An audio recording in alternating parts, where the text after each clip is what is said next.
बिस्मिल्लाहिर्रहमानिर्रहीम।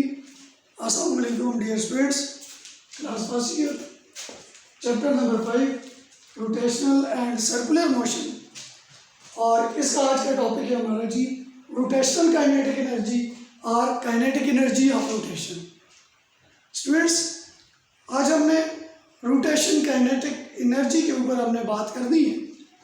How to calculate the rotational kinetic energy, कि हम इसको किस तरह फाइंड कर सकते हैं रोटेशनल काइनेटिक एनर्जी को। इसके लिए फॉर एग्जांपल मैं ये कहता हूँ मेरे पास एक रिजिड रॉड है, रिजिड ऑब्जेक्ट के ऊपर बात कर लेते हैं। ये मेरे पास एक रिजिड रॉड है, उसके एक एंड को मैंने फिक्स किया हुआ है और दूसरा एंड जो है वो फिक्स नहीं है। फॉर एग्जांपल ये जो है ये मेरे पास रॉड है, ये रॉड जो है ये मेरे पास मूव कर रहा है जी एक सर्कुलर पाथ में। इसकी जो मूवमेंट है वो मेरे पास जी एंटी क्लॉकवाइज मूवमेंट है। इसका एक पार्टिकल मैं यहाँ पे लेता हूँ जिसको मैं पी से रिप्रेजेंट करता हूँ, जिसका मैस है जी एम, और वो वी वेलोसिटी के साथ मेरे पास मूव करके जा रहा है। इससे पहले लीनियर के केसेस में हमने काइनेटिक एनर्जी प्रूव की थी, और लीनियर के केसेस में जो काइनेटिक एनर्जी हमारे पास आई थी उसका रिजल्ट था kinetic energy is equal to half M V square.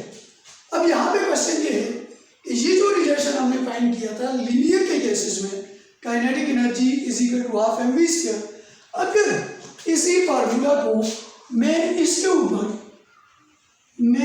ऊपर अगर मैं अप्लाई करूँ, ये जो मेरे पास एक रिजिड रॉड है इसके ऊपर अगर मैं इस फार्मूला को अप्लाई करूँ तो क्या ये फार्मूला अप्लाई हो सकता है या नहीं हो सकता? तो इसका आंसर यस भी है और इसका आंसर नो भी है। इसका आंसर यस इस तरह है कि काइनेटिक एनर्जी जो आएगी वो उसके सेंटर ऑफ मास की होगी, यानी ये जो हमने रॉड लिया हुआ है यहाँ पे ये वाली जो काइनेटिक एनर्जी होगी ये इसके सेंटर ऑफ मास की होगी, और ये इसका क्या आ गया जी हमारे पास एक्सिस ऑफ रोटेशन। अब यहाँ पे हमने जो काइनेटिक एनर्जी फाइंड करनी है वो पूरी रोटेशन की काइनेटिक एनर्जी फाइंड करनी है, और वो पूरी रोटेशन की काइनेटिक एनर्जी हम किस तरह फाइंड करेंगे? उसके लिए ये हो सकता है कि ये जो रॉड है हमारे पास n नंबर ऑफ पार्टिकल से मिलकर बना, हम सिंगल एक पार्टिकल के ऊपर जिस टाइम बात करेंगे, फॉर एग्जांपल लेट्स से हमारे पास एक पार्टिकल है p, वो पार्टिकल v वेलोसिटी के साथ, v उसकी टेंजेंशियल वेलोसिटी है, उसका मास m है, वो v वेलोसिटी के साथ इसमें मूव कर रहा है। इसी तरह मैं यहाँ पे कोई और पार्टिकल ले लेता हूँ, ये पार्टिकल भी उसी v वेलोसिटी से मूव कर रहा है, ये वाला पार्टिकल है तो ये भी उसी वेलोसिटी v के साथ, ये वाला भी, ये वाला भी, जितने भी पार्टिकल्स हैं वो डिफरेंट वेलोसिटीज के साथ, यानी v वेलोसिटीज टेंजेंशियल वेलोसिटीज के साथ मूव कर रहे हैं, और हर एक पार्टिकल का अपना एक मास है। लेकिन यहाँ पे एक बात, एक क्वेश्चन कि अब देखा जाए ये एक्सिस ऑफ रोटेशन है, जिस एक्सिस ऑफ रोटेशन के इर्द गिर्द ये पार्टिकल हमारे पास रोटेट कर रहा है।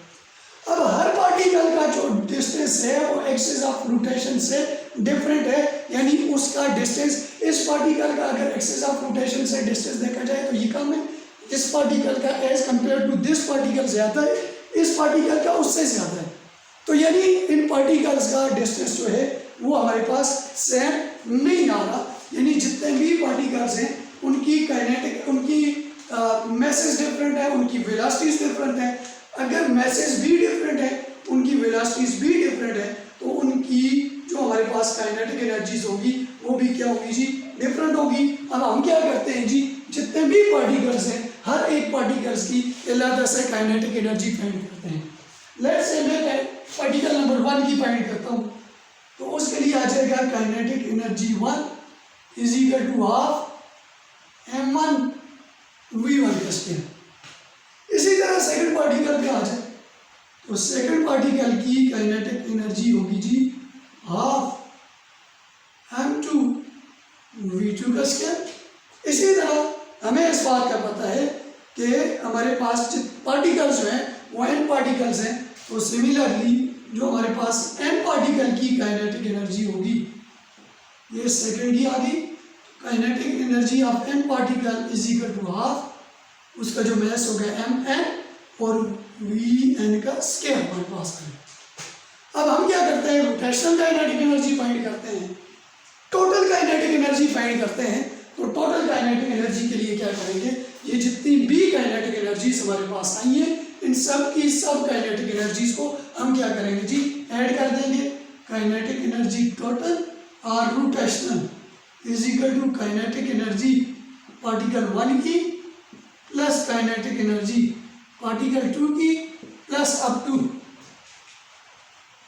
काइनेटिक एनर्जी पार्टिकल n की आ जाएगी।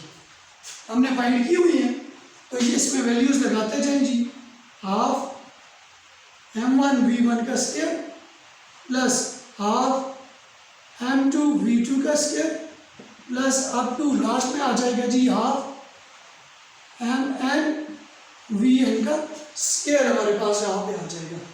अब क्या करते हैं जी, इसमें से 1/2 कॉमन लेते हैं, पीछे बचेगा जी m1 v1 का स्क्वायर प्लस m2 v2 का square plus up to mn vn का स्क्वायर मेरे पास बन जाएगा। अब ये मेरे पास आ गया हाफ mn vn का स्क्वायर। तो इसके लिए हम क्या करेंगे जी, काइनेटिक एनर्जी जो होगी rotational kinetic energy, rotational kinetic energy मेरे पास बनेगी जी kinetic energy rotational is equal to half अपनी जगह पे, तो सम का सिंबल डालेंगे, I goes from 1 to n और पीछे बचेगा जो हम लिखेंगे m अब अप टू n और इसके लिए मैं लिखूंगा i और यहाँ पे लिखूंगा वी आई का स्क्वायर मैं इसको लिखूंगा।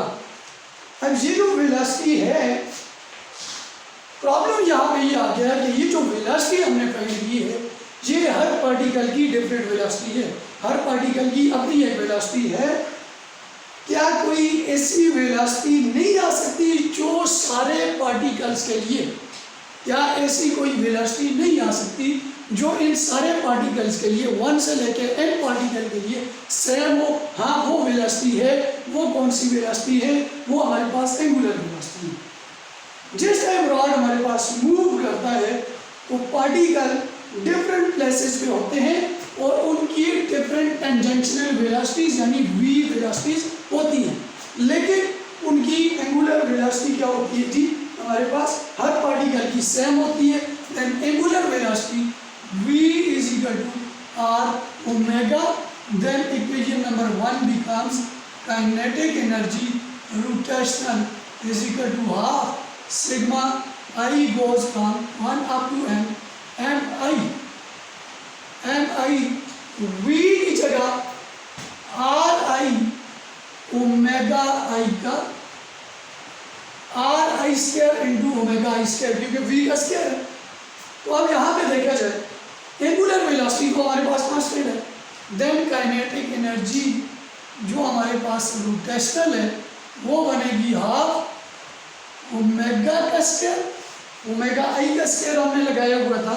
अब इसको हम लेते हैं जी ओमेगा का स्क्वायर, तो ओमेगा का square is into sigma I goes from 1 to n, तो एम आई आर आई का स्क्वायर।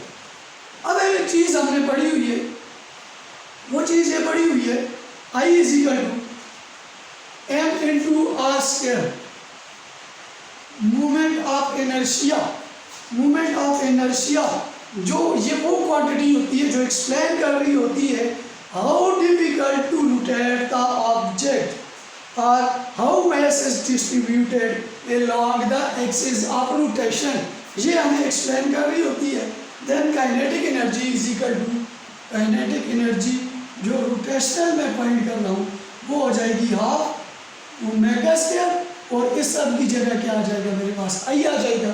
तो काइनेटिक एनर्जी जो मेरे पास रोटेशनल है वो बनेगी half I into omega square. ये मेरे पास रिजल्ट आ गया, यानी दो रिजल्ट मेरे पास आए। ये मेरे पास आ गया एंगुलर की केस के लिए और ये वाली आ गई मेरे पास रोटेशनल। ये एंगुलर या रोटेशनल की केस के लिए होगा और ये जो होगा ये मेरे पास किसके लिए होगा जी, लीनियर मोशन के लिए, और वो मेरे पास किसके लिए होगा जी, एंगुलर मोशन के लिए। और हम ये कह सकते हैं कि ये जो इक्वेशन नंबर 2 है, ये equation number 2 is the rotational equivalent of equation number A. Equation number A की रोटेशनल इक्विवेलेंट आज कहती है, और ये हमने आज यहाँ पे फाइंड कर दिया है जी, रोटेशनल काइनेटिक एनर्जी और kinetic energy of the rotation. Students, any question, कोई भी क्वेश्चन हो तो आप मुझसे पूछ सकते हैं। थैंक यू, अल्लाह हाफिज़।